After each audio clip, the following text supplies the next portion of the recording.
If you're always anxious about eating before big holiday meals, the first step to overcoming this is have a plan. Hi, I'm Sampi and I'm a fitness and nutrition coach, and I am tired of diet culture. My goal is to teach others about health and fitness so that they can empower themselves to make the right decision for themselves, because every person is unique. For years, I struggled with my relationship to food, especially as it pertained to the holidays. I'd get so incredibly anxious about not being able to track my calories or have control of what was being served that a lot of the time I'd opt out of attending events entirely. And when I did attend them, I would be too anxious to even enjoy the moment. I missed out on a lot of memories and time with family and friends because of this, and I don't want the same to happen to you. In this video, we'll discuss why having an overindulgent meal once in a while is okay, the fuck it cycle, creating a day of game plan, and setting boundaries with family and friends. There's nothing wrong with an overindulgent meal once in a while.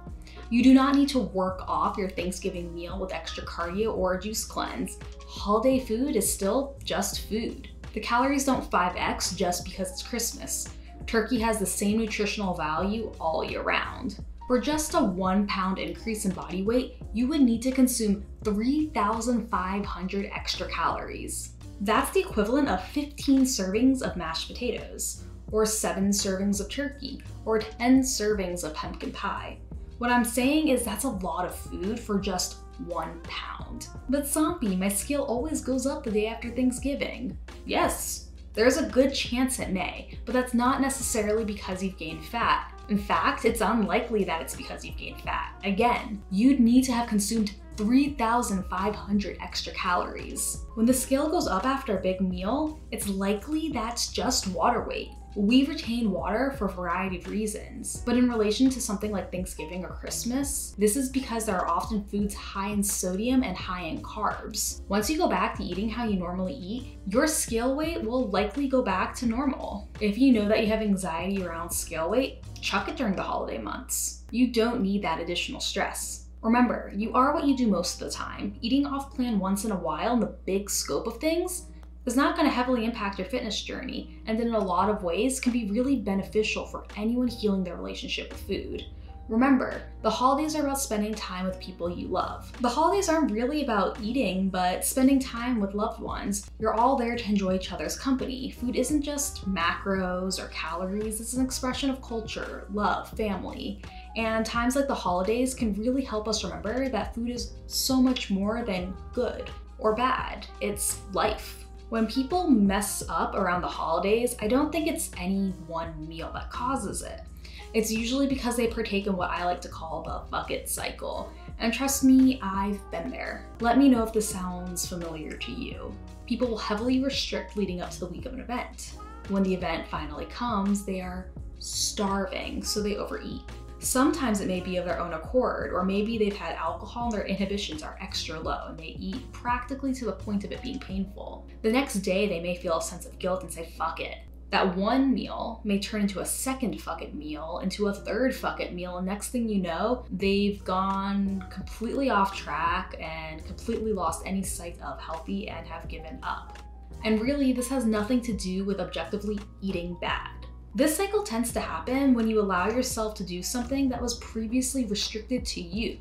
And a great way to fix this is to not eat with big restrictions and instead learn to eat in moderation, so that when big events like these happen, they don't create such a sense of chaos. When you eat in moderation with no sense of restriction, a holiday meal is just a meal.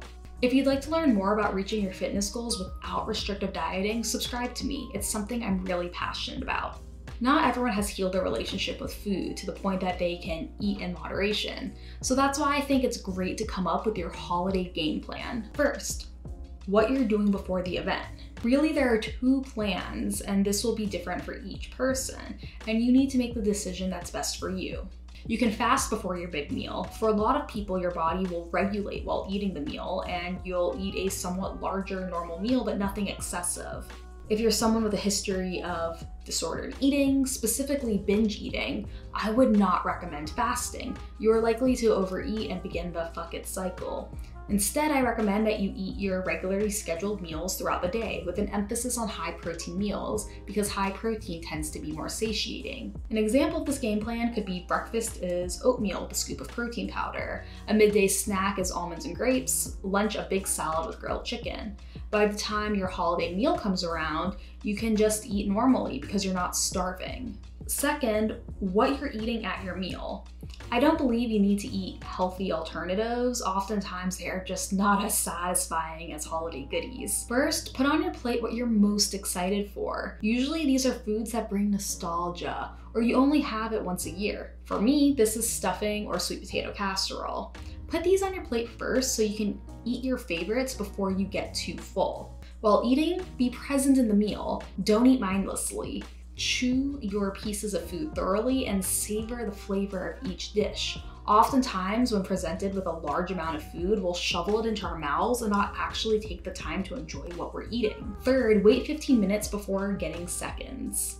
When eating at a big gathering, it can be gut instinct to get up and fill your plate the second that you're done, but take a little time to digest and assess if you're actually hungry and want more food. Sometimes we can eat to the point of it feeling painful, and it can become really hard to enjoy time with family or friends when you're doubled over in pain from overeating. Be really mindful of how you're feeling and listen to your body when it's full. Fourth, I recommend that you invite your family and friends to a post-meal walk. Not only will this feel great, but it'll help aid in digestion. You should not feel guilty after eating a big meal, but oftentimes there are friends and family that can really aid in making you feel horrible. I recommend that you avoid any and all diet conversations and triggers. Family that say things like, "You lost weight, you look so much prettier," or "Look at her body," or "I'll need to run all this off tomorrow," or "I'm being naughty having this pie," or "Are you sure you want to be having that second serving of dessert?"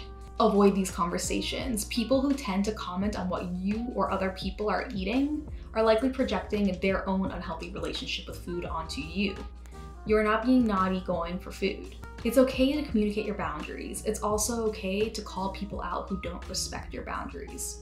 Unfortunately, this is easier said than done, so know your triggers beforehand so that you can be prepared. Have a friend you know you can text when worse comes to worse, or keep a journal on hand to write down your emotions, whatever helps you during stressful times. Remember to be compassionate with yourself. It's okay if you feel triggered by the holidays and food. A lot of people do. You're not alone in this. In a world full of diet culture, it can be so tough around the holidays, especially when surrounded by generations of people who all have difficult relationships with food. You can be the one to break that cycle. Be gentle with yourself. This takes time. Follow me for more advice on achieving a relationship with your body that you love, and have a great holiday. Bye.